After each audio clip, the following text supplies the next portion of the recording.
The Team Lally Show was previously recorded. It's time to enter the world of real estate in Oahu with Hawaii's only true real estate radio show, the Team Lally Real Estate Show. Grab a pen and get ready to take notes. For the next full hour, Hawaii's premier real estate leader, Adrienne Lally, and Attilio Leonardi will bring you the latest in real estate news and real-world strategies on how they can guarantee to sell your home at a price and deadline you agree to, or they'll buy it. Now, here are your hosts, Adrienne and Attilio. Welcome to the Team Lally Real Estate Show, home of the Guaranteed Sold program, or we'll buy it. If you have any questions, just give us a call at 799-9596 or check us out online at teamlally.com. Hey everybody, this is Attilio, and I want to share a tip with you, Attilio's Random Thoughts. This is the art part of the show because we don't have enough art in the school system, so we're going to bring it to you in our radio show. But it's not that kind of art like Van Gogh or anything like that. It's more of like a nugget, a pearl of wisdom that you can use in your life right now. It doesn't cost anything, and it'll change your life forever. So what do you have for us this week? I want to talk about solace. I'm probably mispronouncing it, so Google it. And then don't tell me it's wrong. You just go find it out. But I think what you like about Google is that I'm like, sometimes I just misspell words and anyway, I just put it in Google and Google's like, oh, this is what you mean. It even sounds just like that. Sounds like my English teacher from 7th grade. Oh, no, that's not what word you mean. This is the word you mean. And so the word is it's the soleus muscle. And this is a big muscle that if you take a look at your heel of your foot and go up below the calf muscle, it's that flat muscle below your calf muscle. It's called the soleus muscle. And if you're sitting down right now and you're listening to me, what I want you to do is it's called a soleus push-up. Go ahead and lift your heel off the ground, keep your toes on the ground, put it back down. Lift it up, put it back down. A little toe rise. And it's called calf raises. Toe rise. Not toe rise, because the toe ain't rising, the heel is. I know, but that's what we call them. It's called a calf raise. Calf raise. So anyway, they found that even though this muscle only represents 1% of the muscle mass in your entire human body, because that is the muscle that you use when doing what? Walking. And? Running. But you're not using it while you're watching Netflix or when you guys all have one Kanak attack after you had Thanksgiving at your family's place. So, that muscle, when you raise it and lower it, this is offered, by the way, I listened to a podcast called the Huberman podcast, and he is a PhD scientist, neuroscientist that's all about health and the science. So you're not just making this up? Nope, not just making it up. And you didn't just like Google it? Well, no, I listened to it on a podcast, but it's called the soleus push-up. And so what you do is if you do that, if you're at a job or in a situation where you're sitting all day long, that it has been proven to, what it does is it activates and/or your fuel efficiency of your body. I don't know, maybe it's your metabolic rate. He never said metabolic rate, but he kept saying the fuel system, the system of your body that burns fuel. Because one of the things it does is it reduces glucose in your body, and glucose is sugar. And what happens to sugar, Adrian? Do you know what happens to sugar in the bloodstream if it's not utilized by your body? Turns to fat. It converts to fat. So, speaking of someone that is going to cut the fat out of your inefficient property management process, he's like the Arnold Schwarzenegger of property management. Who is that? That would be Kimhan of Hawaii Pacific Property Management. Yeah. I was going to say Gene Simmons, but you probably wouldn't want that analogy. No. You're not the Gene Simmons. You're like, newest, latest, and greatest intro that I've gotten. Thank you. You're like the Arnold. You're going to pump them up and make it more efficient. That's right. Well, Duke does have a history in the bodybuilding. He was a bodybuilder. Yes. I seen the pictures. It's for real. But what you got for us this week? All I do is build wealth in owners. Love it. A lot of owners debate whether to get a property manager. And I always say, why would you even debate that? Especially if you don't live on the island. Yeah. Why would you try and get a friend or family member to manage your property? They have no way and no experience in maintenance and fixing things. Yep. We have a maintenance department that works 6-7 days a week. We're here even on Sundays. They answer the phone till 5 o'clock. And the amount of maintenance calls that we get on our properties is, I think, 80 a week. We get 80 maintenance calls a week. So if you think you can get by without getting any calls or nothing breaking in your house, you're going to be sadly mistaken. There's so many things that a tenant has to deal with. And when they fix it themselves, you're in trouble. Yeah, we've seen that firsthand. Now, do you, with the Hawaii Tenant-Landlord Code, I know that it's written heavily in favor of the tenant. I think that is, you got to, talk to our audience about that one and why it's important to have that property professional. To be aware of that and provide service right away. What's the pitfalls? Whenever you engage someone in small claims court in Honolulu and you lose, and let's just say you don't lose. Let's just say the judge says, I find in favor of the tenant, even if Mr. Landlord, you didn't do anything wrong. Yeah. Mm-hmm. That means that the tenant wins, and you, Mr. Landlord, have to pay the court cost. The Team Lally Show was previously recorded. It's time to enter the world of real estate in Oahu with Hawaii's only true real estate radio show, the Team Lally Real Estate Show. Grab a pen and get ready to take notes. For the next full hour, Hawaii's premier real estate leader, Adrienne Lally, and Attilio Leonardi will bring you the latest in real estate news and real-world strategies on how they can guarantee to sell your home at a price and deadline you agree to, or they'll buy it. Now, here are your hosts, Adrienne and Attilio. Welcome to the Team Lally Real Estate Show, home of the Guaranteed Sold program, or we'll buy it. If you have any questions, just give us a call at 799-9596 or check us out online at teamlally.com. Hey everybody, this is Attilio, and I want to share a tip with you, Attilio's Random Thoughts. This is the art part of the show because we don't have enough art in the school system, so we're going to bring it to you in our radio show, but it's not that kind of art like Van Gogh or anything like that. It's more of like a nugget, a pearl of wisdom that you can use in your life right now. It doesn't cost anything, and it'll change your life forever. So what do you have for us this week? I want to talk about solace. I'm probably mispronouncing it, so Google it. And then don't tell me it's wrong. You just go find it out. But I think what you like about Google is that I'm like, sometimes I just misspell words and anyway, I just put it in Google and Google's like, oh, this is what you mean. It even sounds just like that. Mm-hmm. Sounds like my English teacher from 7th grade. Oh, no, that's not what word you mean. This is the word you mean. And so the word is it's the soleus muscle. And this is a big muscle that if you take a look at your heel of your foot and go up below the calf muscle, it's that flat muscle below your calf muscle. It's called the soleus muscle. And if you're sitting down right now and you're listening to me, what I want you to do is it's called a soleus push-up. Go ahead and lift your heel off the ground, keep your toes on the ground, put it back down. Lift it up, put it back down. A little toe rise. And it's called calf raises. Toe rise. Not toe rise, because the toe ain't rising, the heel is. I know, but that's what we call them. It's called a calf raise. Calf raise.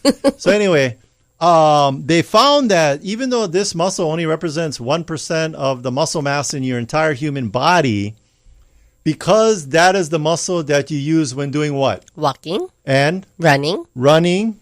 But you're not using it while you're watching Netflix or when you guys all have one Kanak attack after you had Thanksgiving at your family's place. So, that muscle, when you raise it and lower it, this is all for, by the way, I listened to a podcast called the Huberman, the Huberman podcast, and he is a PhD scientist, neuroscientist that's all about health and the science. So you're not just making this up. Nope, not just making it up. And you didn't just like Google it. Well, no, I listened to it on a podcast, but it's called the soleus push-up. And so what you do is if you do that, if you're at a job or in a situation where you're sitting all day long, that it has been proven to what it does is it activates and or your fuel efficiency of your body. I don't know, maybe it's your metabolic rate. He never said metabolic rate, but he kept saying the fuel system, the system of your body that burns fuel. Because one of the things it does is it reduces glucose in your body, and glucose is sugar. Mm-hmm. And what happens to sugar, Adrian? Do you know what happens to sugar in the bloodstream if it's not utilized by your body? It turns to fat. It converts to fat. So, speaking of someone that is going to cut the fat out of your inefficient property management process, he is He's like the Arnold Schwarzenegger of property management. Who is that? That would be Duke Kimhan of Hawaii Pacific Property Management. Yeah.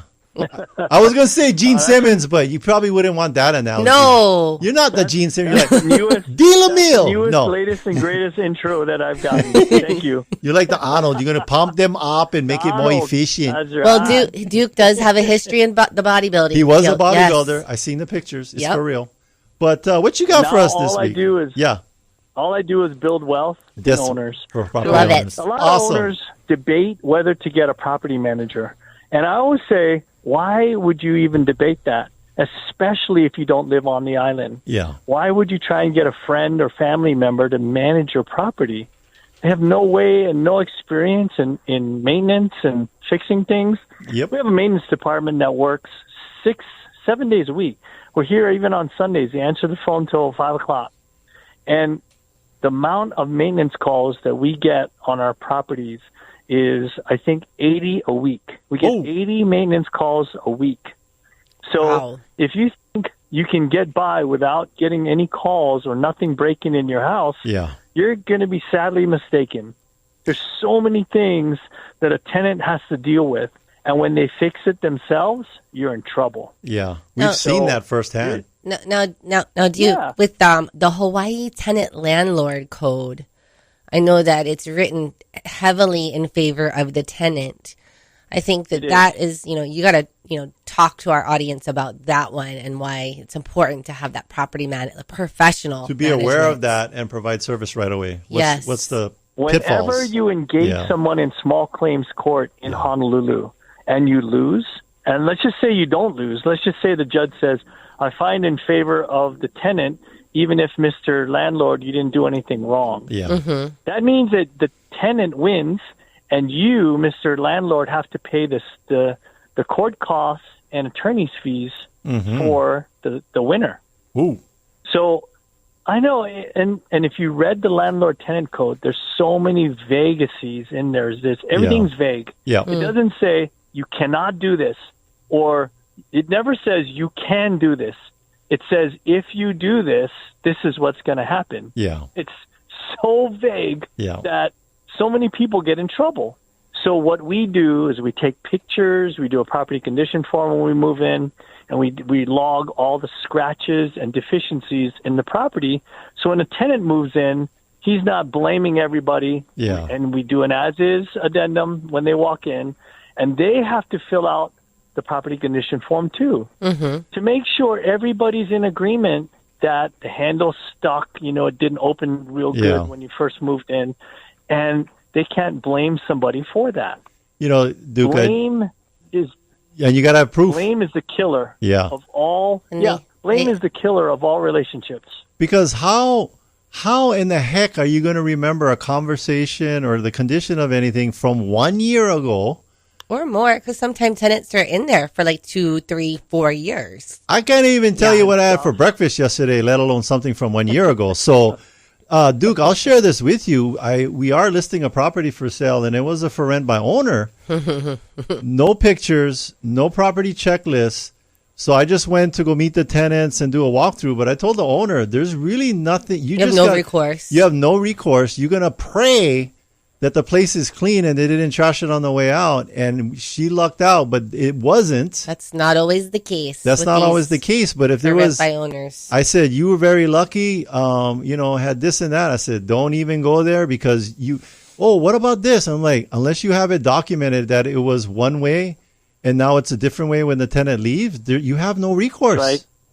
So we usually take 40 pictures to 60 pictures before they move in. And every time we get a new tenant and put out new marketing, we take all new pictures again, just to protect the owner against a who said, she said. When the tenant moves out, the new tenant moves in, he says, hey, the front door is all scratched up. And we're like, well, it wasn't scratched up 2 weeks ago when we started to advertise it. You did that when you moved in, Mr. Tenant. So, people call me all the time and say, what would I do? And let me tell you, what would I do? I would get somebody who cared about my property, who answered their phone, who guaranteed evictions in writing, and work with them. there's so many people. I have 5 now owners who have gotten in an adversarial relationship with me after we've taken possession of their property, saying that we should have done this. And I say, you know what? You're welcome to go try the property management market out there yourself. Yeah. And they go out there. 6 months later, they come back. They go, "Oh my God, there's scary. No property managers that even answer their phone." Yeah, it's scary out there. I was like, nobody has a maintenance department. Only me. Yep. I haven't seen another company that has a maintenance department that has people answering their phones 7 days a week to take care of your maintenance. And these are full-time staff. This is full-time staff. How many of them? I think 4, right? Oh, we got, I don't know, 15, 20 people. Answer the phone. The other thing I want to mention is you also have an attorney on retainer, not because you want to not because you want to be taking people to court left and right, but you budget for legal expenses just because it can be litigious in the property management world. Yeah. And owners have access to our attorney. Not on our dime, but they have access to our attorney if they want to ask questions. Yeah. The other thing I wanted to share with you, with all those pictures that you guys take in the beginning of the property management, I'm going to be pitching a new show to Hollywood. It's going to be Property Management CSI, starring Duke. Today, we're at one house in Wahiwa. What's sad is that you won't find out about how bad things are out there until it's too late. You're in trouble. Yeah. So I do not take over properties that are in trouble where you're not collecting any rent anymore. Yep. You didn't do a background check on your tenants. Your last property manager moved off island and you decided to have your cousin manage it yourself. Yep. I hear all this stuff. Yeah. And I just say, why? You're talking about $1 million property average. You're talking about a $700,000 condo. Why are you messing around like this? Be proactive. So be proactive. That's right. Not reactive. Well, be proactive and call Duke. You got a property and you need it managed. Even if you're, hey, here's a tip for you buyer agents, all of you buyer agents. If you have a client that's looking for an investment property, after they making sure that they're pre-approved proof of funds, the second call you should make is just go get a rental analysis from Duke and his team. There's a good 30 agents that contact me on a weekly basis that say, how much rent can I get for this unit? Yeah. Because they want to pitch that, just like you said. Yeah. They want to say this is a good investment property because a property manager who rents in this area said that we could get this kind of rent for it. Yeah. This is, I'm not telling stories. These are really, really smart agents that don't want to specialize in property management.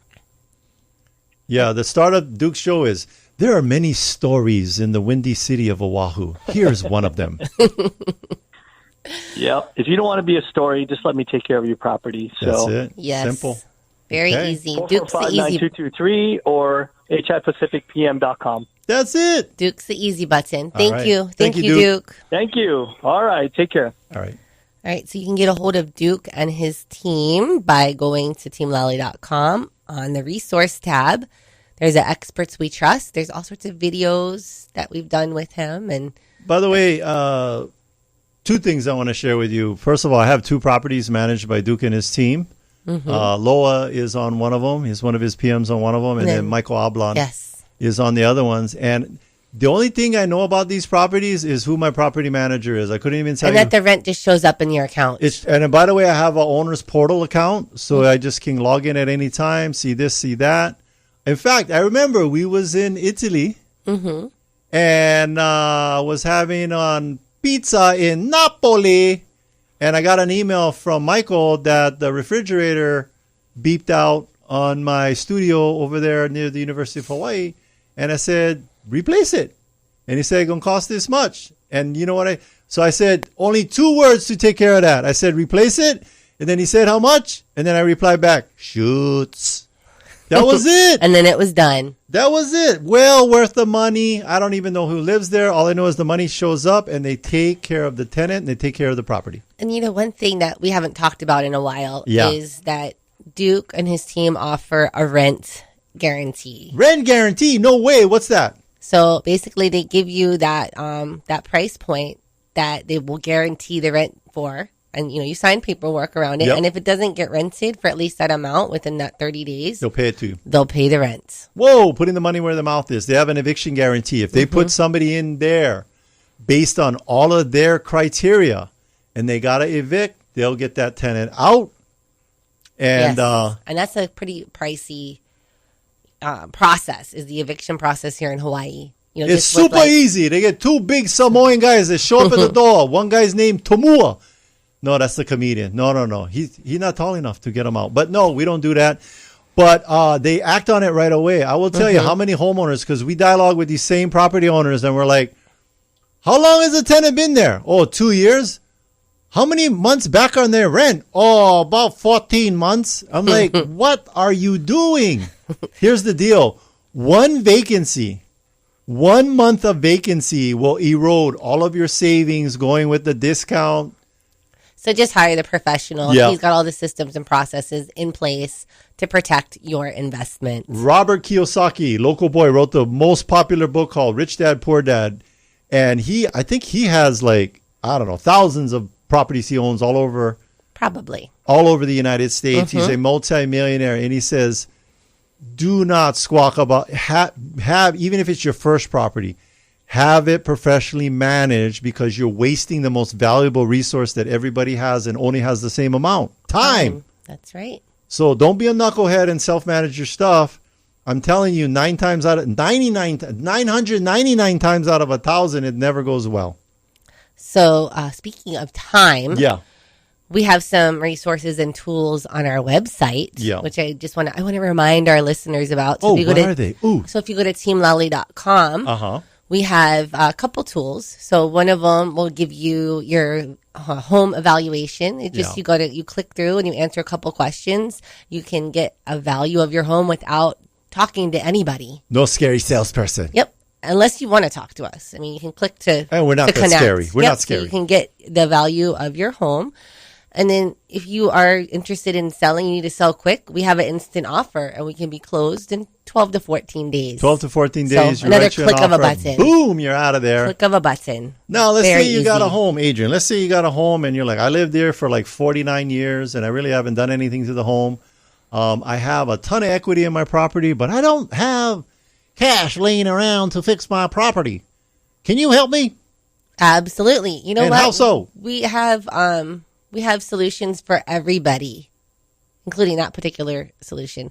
But speaking of someone else who has solutions, we have our favorite estate planner, Amphay. He is going to help you speak from beyond the grave. That's right. Who is that? We have Amphay on to talk about trusts and estate planning. Amphay, how are you going to help our people speak beyond the grave? Oh, good evening. Excuse me, good afternoon. Yeah. I thought Halloween was over. No. You know what is horrible? You know what is horrible? Passing away without a trust in place. That is Friday the 13th, part 9. It's terrible. Scary. So let's talk about business. That. Estate planning. First of all, start with the big picture. What? So you're an attorney and you specialize in estate planning. What is estate planning? Estate planning to me is an exercise in your liberties. You know, when people tell me why does the government, why does the courts, why does the law want to get involved in all our affairs? Yeah. I go, well, even when you pass away. And I go, the way to actually avoid all of that and exercise your liberties where the government would not get involved at all is to do your planning. Yes. Now, I think people have a misconception. Like, they think that they have to have a whole lot of assets in order to have an estate plan. And we know that's not the truth. And what would you say to that, Amphay? Everyone needs a plan. Yeah. So I actually would argue that if you are, a modest income family, if you own a home, you have children, regardless, right? If you don't plan, okay, it has to go through this process called probate. I don't care if you're ultra rich or you just have, a little thing here and there or a house.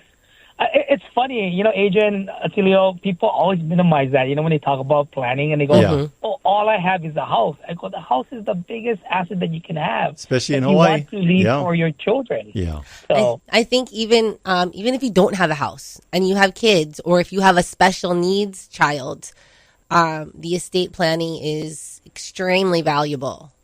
Well, here's one of the things that I see firsthand, because we work with a ton of clients that were selling because maybe grandma went passed away, or mom, dad passed away, but then mom passes away. And then now we're down to the house, the gathering place for the entire family. And now we have the siblings.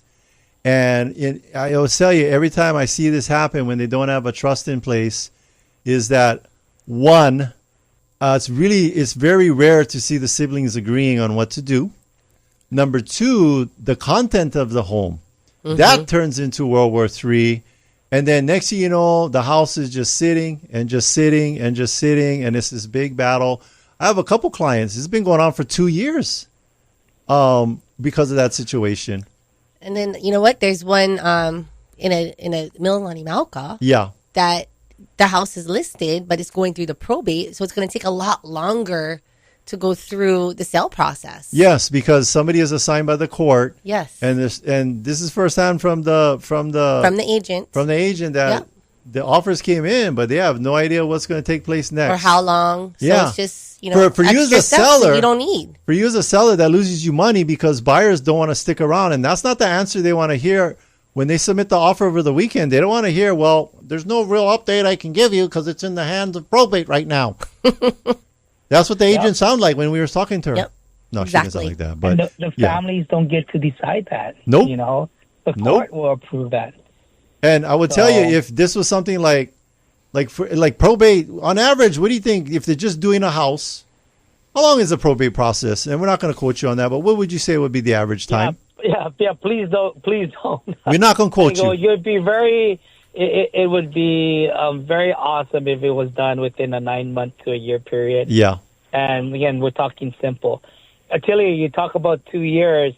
I had a client come in, and his grandfather's estate or the property, grandfather's house, it's 10 years already. Oh. Okay. And then now he has altogether, including his dad, 5 other aunties and uncles. Oh. It took so long that 4 of the 6 have passed away, and there's only 2 left.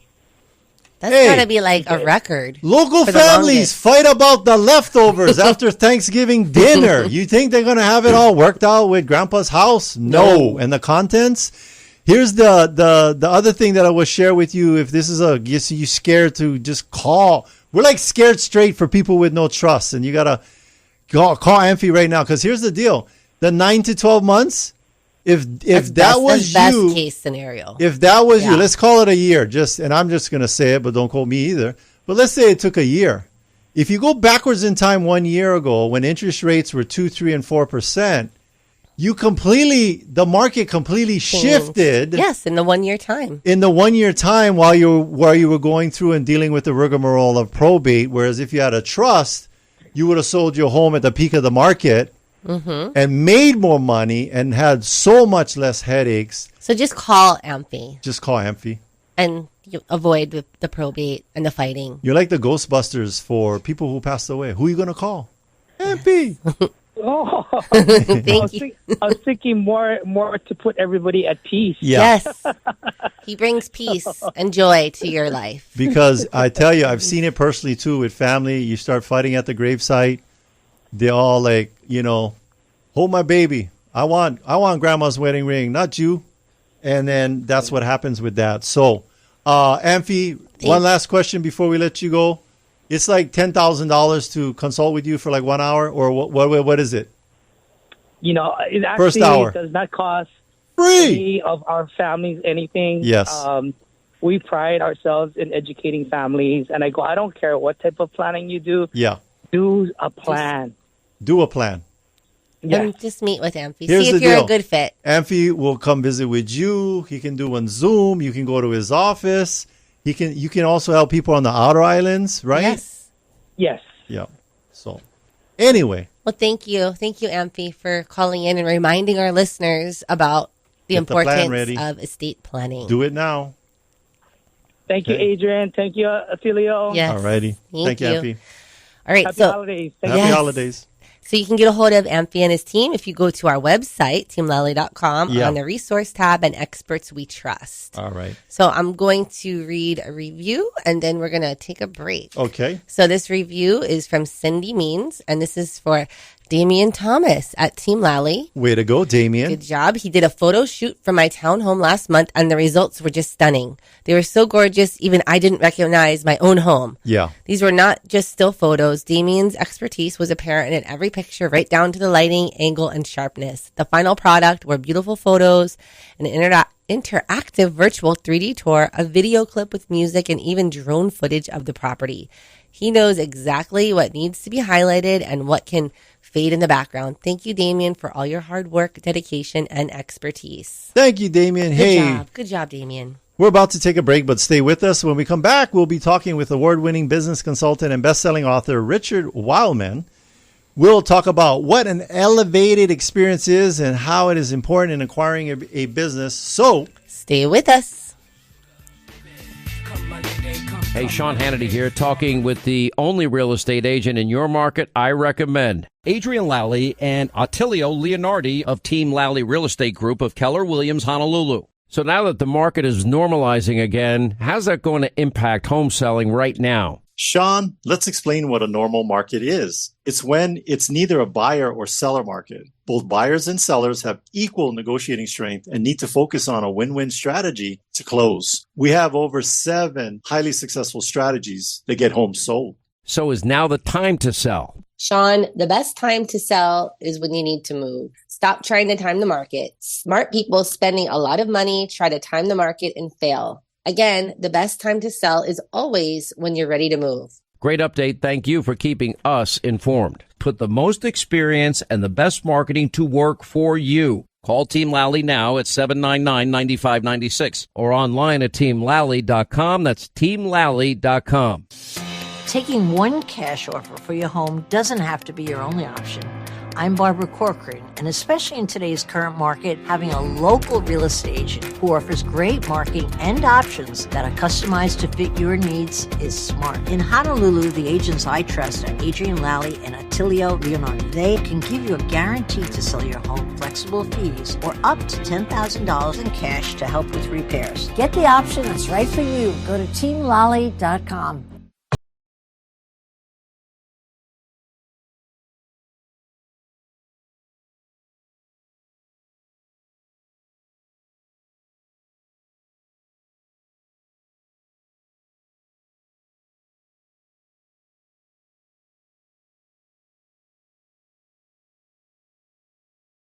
You're Attilio. And Attilio. If you have any questions, you can reach us at 799-9596 or check us out online at teamlally.com.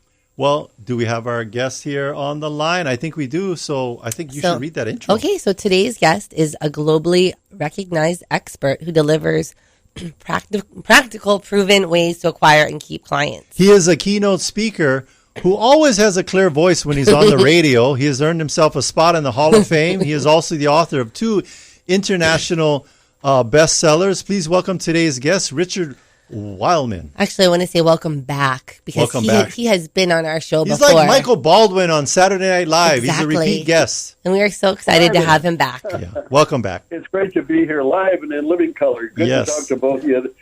Adrian and Attilio, thank you so much for this invitation. It's a blessing to hear your voices. Thank you. Sure, welcome, Adrian. You got we're gonna hit him high, hit him low. Get him with the first question. Well, okay, so Richard, we know that we had you on the show and we talked about your first book, and I know you've recently just finished up this other book, and we're all very excited. Yeah.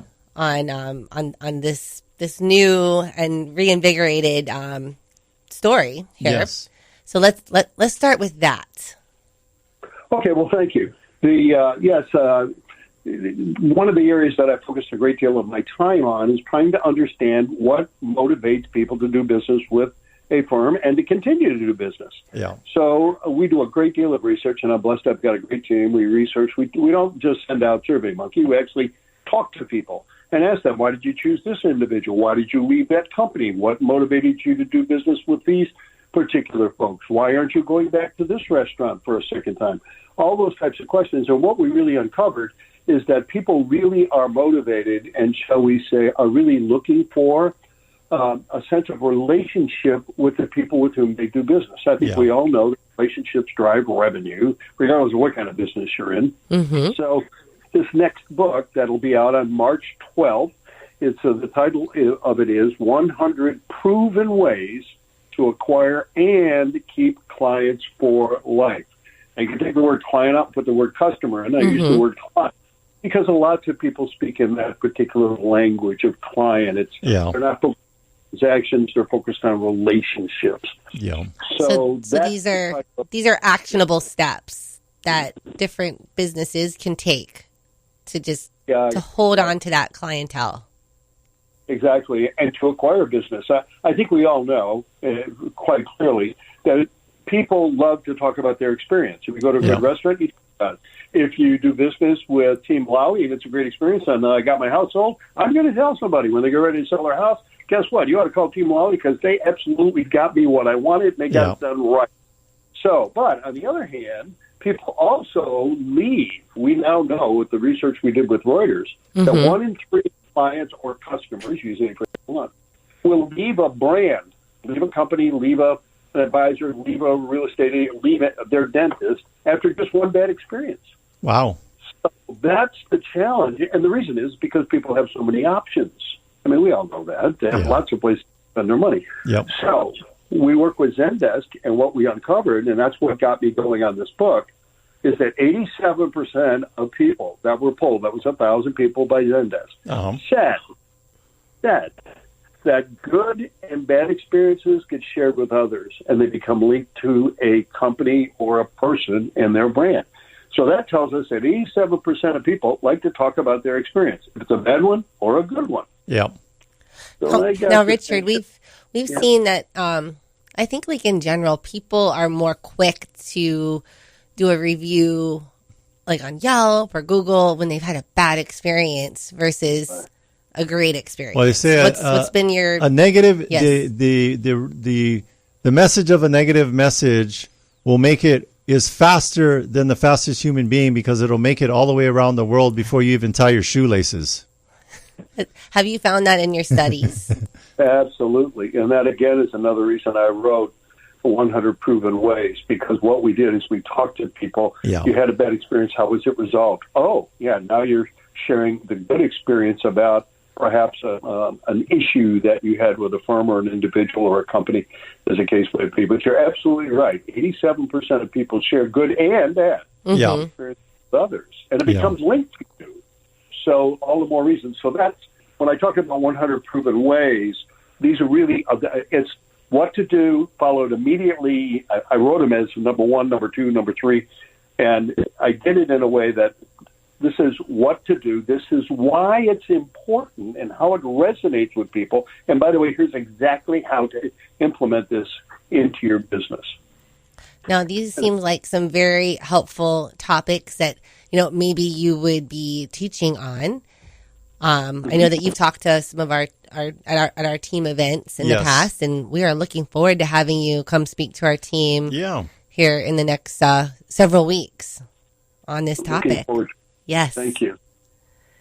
Yeah, just to give you a couple of things to think about. How would that be? Let's give us some nuggets. Yes. Part the curtain a little bit. Yeah, what got me going is when we started talking to people, we're a research-based consulting firm, as I mentioned. I speak all over the world, and I would ask people, why do you do business when you have a great experience? Why do you continue? And people said, well, I feel like I have more emotional chemistry with the company. I have a stronger relationship with that financial advisor. I really want to send my doctor more business because she did a great job for me. And really, I'm just an advocate for these people, and I want everybody in my network to know about them. Yeah. Well, when I started hearing that, I'm like, okay, there's some fundamentals here and some things that can be done that could be a game changer. So I began to craft those and talk about it. A couple examples. We asked people, how do you like when somebody sends you an email, what's important to you? And so many people said, I wish they had my preferred name. My name is David, but I like Dave. Or my name is Samuel. I want to be called Samuel.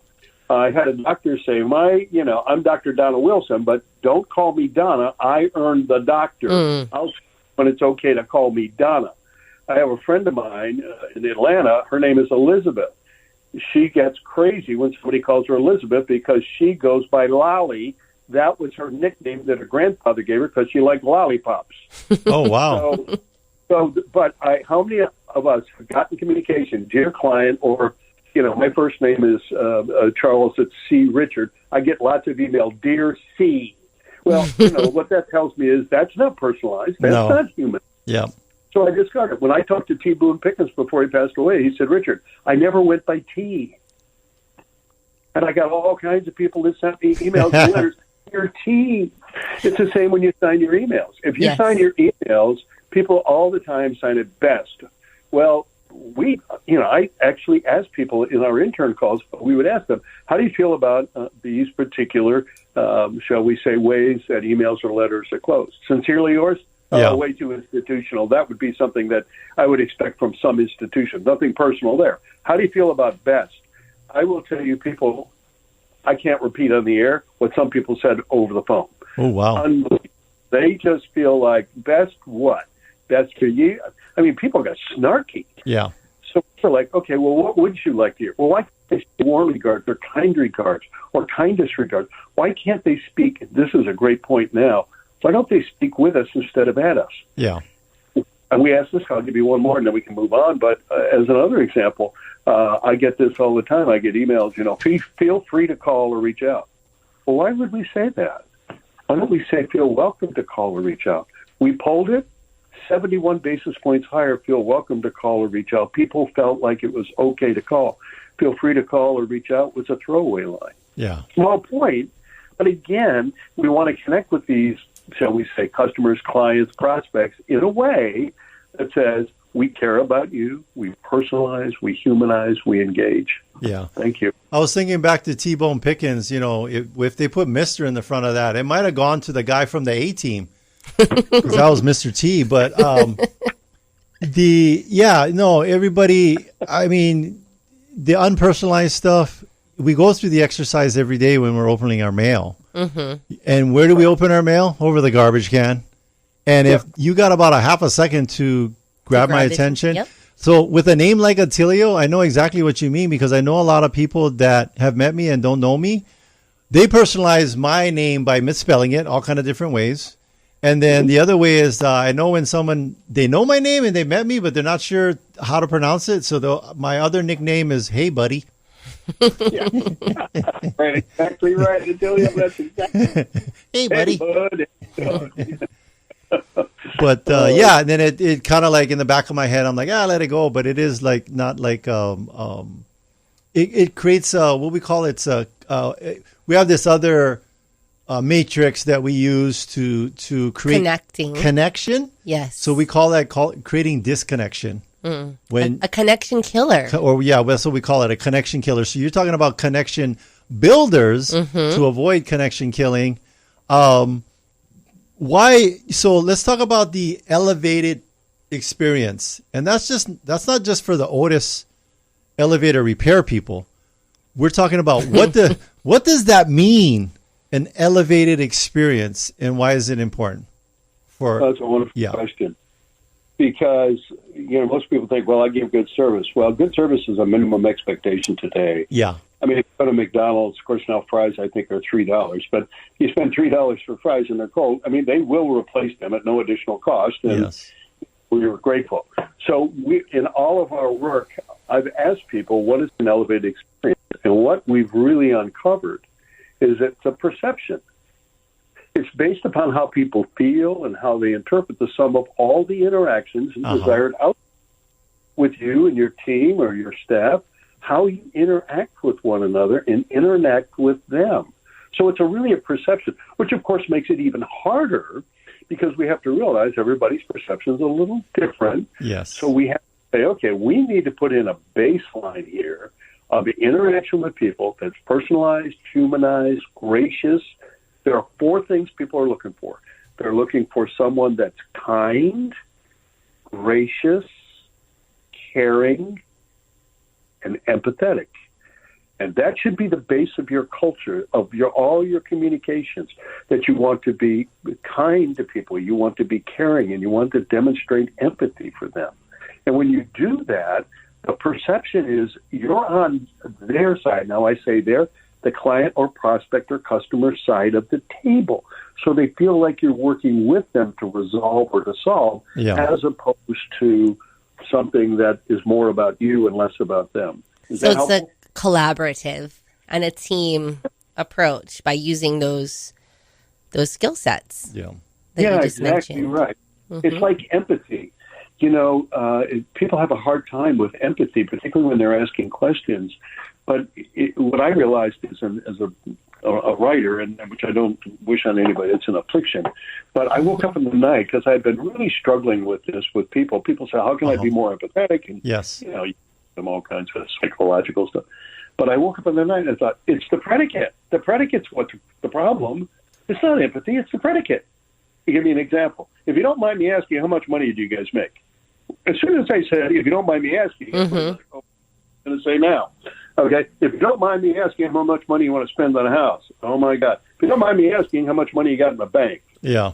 When you use that as a predicate, which is normal, you think what you're really doing is deferring to them, but what you're doing is putting them on guard. If I flip that around and put the predicate on the back illustration, how much money do you want to invest in a house, if you don't mind me asking? Yeah. It's a completely different tone, and you're coming at them in a different way. Yeah. So you're right. I ran focus groups by flipping the predicates, and 80% of the people push the button, empathy, empathy, empathy. It's the same question. We just flipped the predicate. Okay, let me try that out. Okay, so instead of saying, if you don't mind me asking, why are you so rude? Okay, let me flip it around. You're really rude. If you don't mind, why are you so rude? If you don't mind me, no, I'm just kidding. It doesn't work like that. Either way, that's like a really harsh question. So no front or back end, it ain't going to help. But use it in a script that would be like relevant in the real estate world. Yeah, where you're coming in with a professional question. But I want to circle back though to the four things you talked about: kind, graciousness, caring, empathy. Yeah. Can you explain the difference between being kind and being gracious? Well, sure. In other words, if you think about the word kind it is a mindset that you're always going to do something on the other person's behalf. You're going to be thoughtful and considerate. Yes. So, as an example, if you see somebody struggling coming out of Lowe's with their cart, you could be gracious and stop and say, "Oh, you go first, ma'am. Mm-hmm. You go first." Or you could say, "Let me get that for you." Well, if I take the cart and wheel it out to your car, people say, "Gosh, you're so kind." Yes. If I let you first through the door, that's being gracious. But on the other hand, if I not only let you go first, but more importantly, I help you get through the door and out to your car, that's kindness demonstrated. Another thing is to say, well, I'm very gracious. I give to the food bank. That's great. But kind people go down and work at the food bank. Yes. That's a great example. Yeah, I think it was the Dalai Lama who said, if given the choice between being right and being kind, choose kindness. Because I think people get so fired up on being right that they win the debate or the conversation, but then the person's like, I never want to do business with you. That's exactly right, Attilio. I mean, that's a book. Don't get me started. I'm not writing another one. Not for a while. Not for a while anyway. I always say that, and the good Lord puts one in my head and gets me nuts. But anyhow, but you're exactly right. And therein lies the issue. Yeah. That people, it's just like if somebody doesn't buy, Adrian, if I don't buy a house from you, or let's say you wanted to buy a house from me, and, I'll give you a better example. I spoke this last January for a group in St. Charles, Illinois. They've invited me to come back this next year, too. But 5 years ago, they reached out for me to speak, and went back and forth, and it didn't work out. So I sent them a thank you note to the CEO. I just said, thank you. I'm disappointed we're unable to do business now. Not sorry. I'm disappointed we're unable to do this now. I look forward to the opportunity to work with you and your team in the future. Always feel welcome, not feel free, welcome to reach out. Now, the reason this was important is because 5 years goes by. He asked me to come in and speak this year for his group. But when he got up on stage, he said, let me tell you while Richard Weylman's here. Yeah. And he held up that note card. Nice. Because you know what? The words that we use matter. Well, and you left the door open.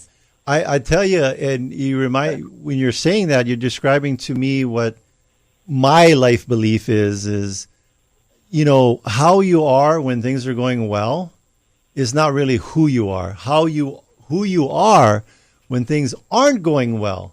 That's who you are. That's really shows me who you are. And so everybody that applies for the team, I take them camping on the highest mountain, and I purposely run out of food and make sure that it's rainy and muddy. No, I don't go through all that. But Gary Keller, interesting story. Gary Keller, 20th wealthiest guy in the world. He's the owner or the CEO of Keller Williams. When he was looking for people to get into business, they would come fly into Austin, Texas, and he would take them to a restaurant, and he would give instructions to the waiter to screw up their order. And the people that berated and flipped out on the service staff, he would finish the lunch, he would be polite, but he would not get into business with them. There you go. What a great and that's a true story. Yeah, no, I totally get it. I think it's wonderful because to your point, it's who you are when nobody's around or who you are when things are going well. Yeah. Those are the things that are, shall we say, define how you're going to interact with people. Yeah. I think our greatest, for Adrian and I, our greatest learning opportunities, we're not perfect. We're not for everybody. Mm-hmm. And that's okay. And that's okay. And so when we're going up against competing for business with other agents, there are some times where they decide to go with another realtor. And I always circle back and just say, hey, feedback is a gift. We're always looking for ways to improve. I'm not trying to trick you into going with us. I just want to know if there's any blind spots or opportunities for growth that we have that you could be so gracious to share with us. I will not take it personally. Please share with us the feedback on why you decided to not go with us and what did the other agent do that knocked it out of the park? Because we want to learn. So that's brilliant. It's right under what else can I do for you today? You know, and I'll give you a secondary point you might think about too. For anybody in business, if you're in the air conditioning business and you do the reply, and a great repair for this company and this couple, and then you can say, put something on Yelp, but wouldn't it be better if I picked up the phone and I called that couple and said, you know, I really appreciate the fact we did business. What else could we have done to elevate the experience you had with us? Ooh. That's a nice one. And you get great nuggets. I mean, people say, well, it was really good. But, you know, if it was me and you get now, obviously they're anecdotal, but what it is insight on the, shall we say, the buyer's perspective. Yeah. Whatever your type of business. So, you know, that's what else could we do to elevate your experience with me and the team? And, of course, in the real estate business, that would be very useful as well because it gives you great insight into the individual. Yeah, our president will go out and check on those situations and find out what we can do better. And what I find is that the quality control. Quality control. Here's what I find is that a lot of business people that I talk to about something like that are afraid that the client's going to ask for the moon, the stars, and everything above. But I would say most of the time it's something small or tiny that can be corrected. A little tweak that you can make. Yes. Because everybody's afraid to be like, we did terrible in what? We got to get better at what? No, you got to be open to it, yeah? Exactly right. You can't get better if you don't get input. And I write about this in 100 Proven Ways to Acquire and Keep Clients for Life. Yeah. Specific that you get that feedback, but don't comment and say, well, we couldn't do anything. I can tell you that right now, Miss Murphy, we wouldn't be able to.